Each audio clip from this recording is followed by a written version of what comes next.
Ya, upalang perjuang, kalang perjuang dalam perjuang dari perkap. Umparingani pangka, akhlak kelasnya berkai.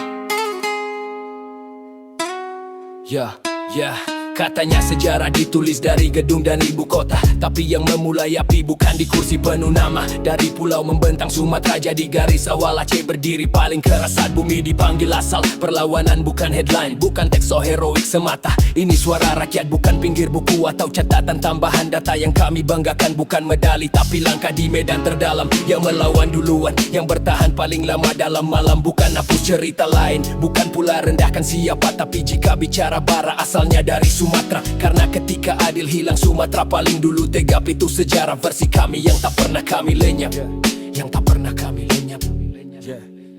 Ini bara dari Sumatera, pahlawan dari ombak dan doa. Rencong dan sumpah jadi bahasa dari tanah merdeka jiwa. Jika pahlawan diukur dari perlawanan yang paling tua, maka kami percaya api itu lahir duluan di Sumatera. Tak perlu sengketa, tak perlu hina siapa. Ini hanya bangga kami, Sumatera berdiri. Aceh menulis saksi dirinya bara dari Sumatera. Tak minta lebih, hanya minta diingat saja. Di Rimba Gayo, hutan Riau, sampai tanah Gamuru. Acehnya ibu-ibu bawa logistik, gadis-gadis sisi peluru dalam doa malamnya.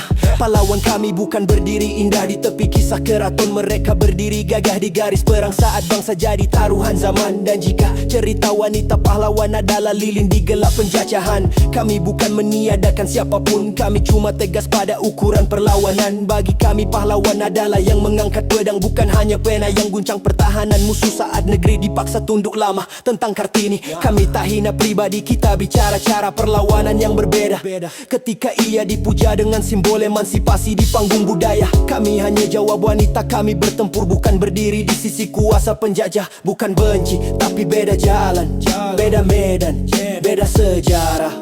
Bukan lomba siapa paling mulia, bukan laga narasi daerah. Ini bicara siapa dulu terbakar, siapa paling lama bersimbah. Kalau semua pahlawan cahaya, biarlah semua dikenang, tapi jangan tutup fakta.